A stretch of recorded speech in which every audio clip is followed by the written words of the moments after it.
Marc Fontoinon, vous êtes professeur à l'université d'Aalborg à Copenhague, au Danemark, spécialiste de la lumière. Expliquez vos axes de recherche et de travaux universitaires sur la lumière, mais aussi les stratégies européennes auxquelles vous participez autour de cette activité lumière. Alors, ce qui est un point de départ aujourd'hui des recherches en éclairage, c'est d'abord, je pense, la révolution technologique que l'on vit aujourd'hui qui fait que l'éclairage se trouve à une rupture extrêmement importante, à la fois en technologie et en coût. On sait maintenant que les coûts vont baisser fortement en matière d'éclairage. Or, la lumière est un des besoins fondamentaux de l'homme. Respirer, s'éclairer, les bactéries, les êtres vivants ont besoin de lumière. Et on se retrouve maintenant avec la possibilité de produire de la lumière avec des coûts incroyablement bas, et ces coûts vont baisser. Qu'est-ce qu'on fait de tout ceci? Où est-ce qu'on va mettre cette lumière? Est-ce qu'on doit bêtement en mettre 3, 4 fois, 10 fois plus? Qu'est-ce qu'on fait? Alors, à l'autre côté du spectre, c'est que la lumière électrique, si je parle de cette lumière d'origine électrique, elle a besoin de centrales pour produire cette électricité. Et que c'est un coût. Et c'est un coût non seulement économique, mais c'est un coût social. Aujourd'hui, je crois qu'on construit environ une centrale à charbon en Chine, je crois, par semaine, quelque chose comme ça. En Europe, on sait que dans le monde, c'est presque 20% de la consommation électrique qui est attribuée à l'éclairage. On sait que l'éclairage a une valeur fondamentale, mais est-ce qu'on est prêt à construire toutes les centrales pour fournir l'électricité nécessaire à cet éclairage bon marché qui va peut-être envahir nos villes et nos habitations?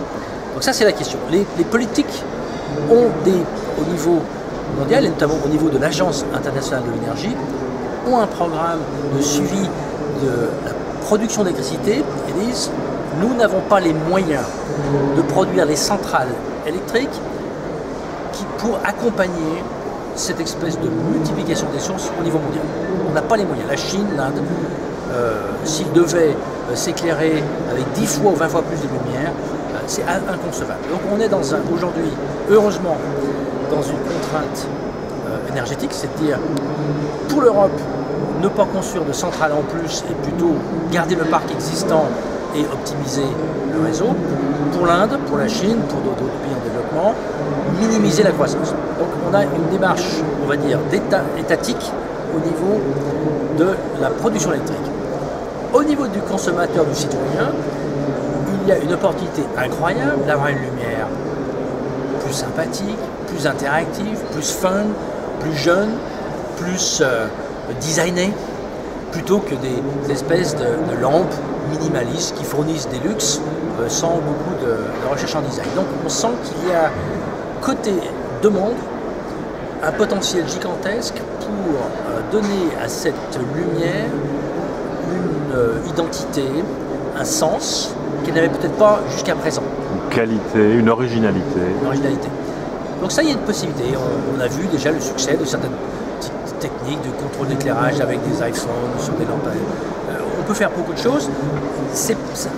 On n'est pas en train de dire que c'est la solution, mais on se rend compte qu'on va vers des solutions, des abribus lumineux interactifs, des aéroports ou des gares, peut-être où la lumière sera plus sympathique. Des logements, des chambres à coucher, je ne sais pas, des chambres d'hôtel certainement, où l'éclairage aura une valeur ajoutée qui sera une valeur où on reviendra sur des éléments de base qui sont la curiosité, l'humour, la séduction, la variabilité, tout un ensemble de mots, de sémantique qui fait que l'éclairage va pouvoir faire ça. Pourquoi? Parce que l'éclairage numérique, aujourd'hui il devient numérique, c'est-à-dire qu'il devient adressable par toute technologie de commande. Donc on est à un virage de notre évolution où en gros on peut faire avec des lampes toutes les couleurs que l'on veut, on peut faire toutes les gradations, les variations que l'on veut, on peut produire l'éclairage par des points, par des plaques, par des fils, chose qu'on ne savait pas faire jusqu'à présent. Donc je dirais maintenant, les designers, allez-y, faites-vous plaisir. On a une technologie qui est de moins en moins chère, on a une demande potentielle énorme, les technologies sont là. Alors, il y a un petit problème bien sûr, c'est les coûts, c'est le coût de l'énergie, la société qu'on veut construire, Mais on est à un moment, sur le plan, on va dire, économique, industriel, un moment extrêmement intéressant. Mais aussi, la lumière se rapproche d'autres fonctions qui sont les fonctions numériques, les fonctions recueil de données. Est-ce que ces deux types de réseaux ne pourront pas se rapprocher pour créer ensemble des valeurs nouvelles, au moins par leur proximité?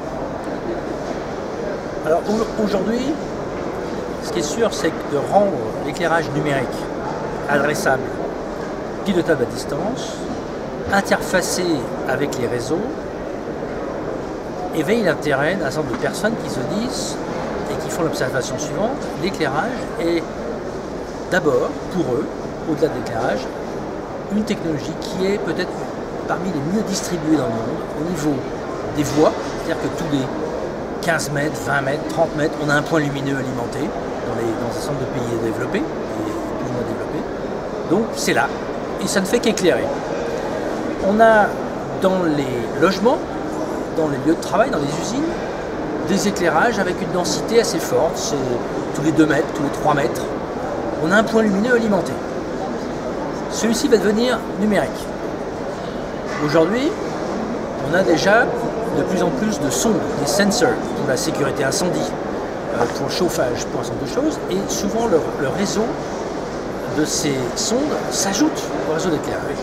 Et un certain nombre de personnes se disent: mais ne pourrait-on pas simplement avoir un seul réseau pour tout faire? Autrement dit, utiliser la formidable distribution de l'éclairage pour ajouter des fonctions de sécurité, incendie ou de sécurité personnelle, c'est au niveau de la société, de surveillance, de suivi de trafic, de suivi de comportement, de façon à ce que à la fois l'espace urbain, mais aussi les constructions offrent des niveaux de services différents. J'ai vu récemment une démonstration par un laboratoire de Stockholm d'éclairage dit interactif, c'est-à-dire qu'en couplant des micro-caméras ou des sondes à l'éclairage, cet éclairage vous suit dans le bâtiment, éclaire différemment selon ce que vous éclairez, ce que vous ouvrez sur votre bureau, vous projette éventuellement des compléments d'informations parce que vous lisez sur un document papier sous forme de projection d'informations reçues du net.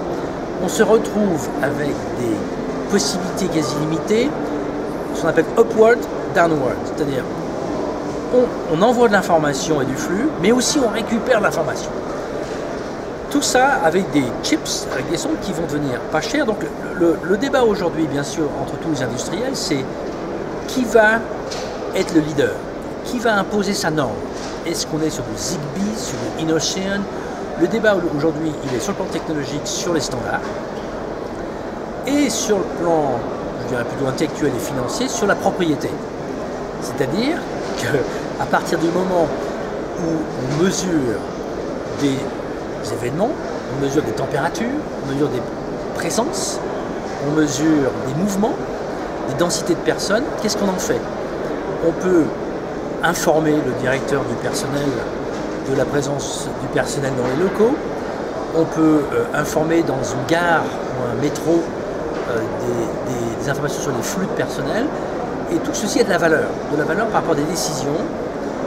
Et le vrai débat aujourd'hui qui prépare toute cette nouvelle industrie, c'est un débat sur la propriété des données.